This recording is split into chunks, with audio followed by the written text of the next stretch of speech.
Hello again, welcome back to the channel. As you can see, we've got a little test track rigged up in the lean-to, and we've got some trains running.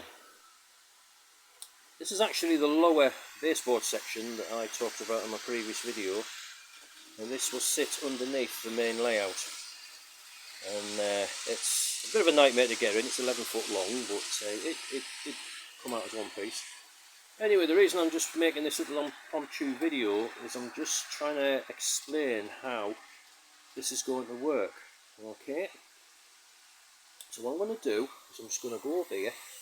I'm just going to move that point. Okay, and then what's going to happen, this train's going to come in like that, and then I'm just going to trigger that, and that's going to pull out. Okay, and then I'll just shut that across again. Hopefully this will give you an idea of what I want to achieve. So this train will come round here,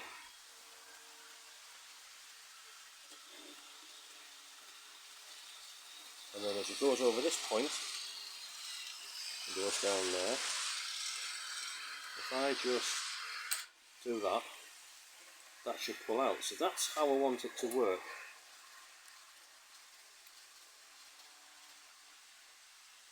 So the way I'm going to do it, I've got these little boards here. Now, these are little relay boards. I've pinched them off the layout upstairs. These are off the Wemblesden layout. And if you just watch this one, you'll see an LED switch on in a minute. That's as the train's gone over the sensor. Now it's cleared.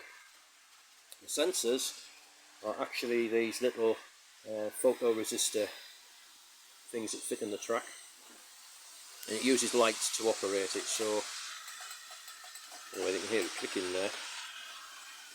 So as the train covers the sensor, it switches the relay on, and then it should go off when the train's gone over it.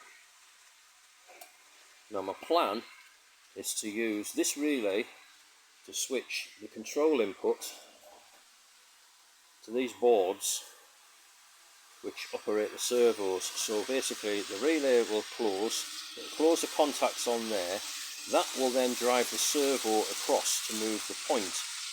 Now on the bottom, I didn't plan this very well, did I? On the servo mounts you've got two micro switches.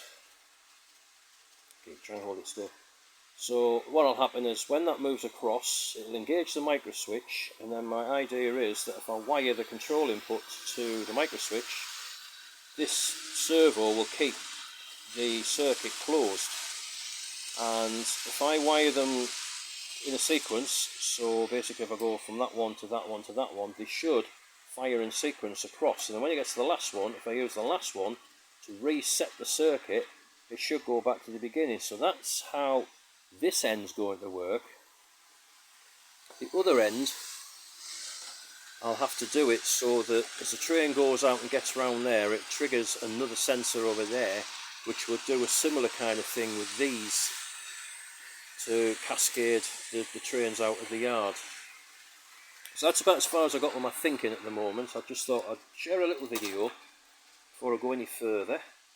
The other thing I've done is these are live frog points. You can see the live frog points, but you can also make out that I've left the metal joiners in and not the plastic ones. The reason being is that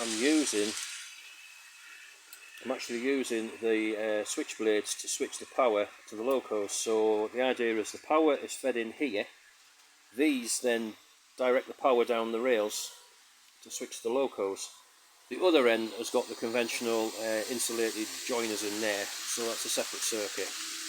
So anyway, I'm going to switch this off now, upload it to YouTube, and then I'm going to build the circuit boards and we'll see where we're at. So anyway, this is Dave signing off for now, and speak to you soon.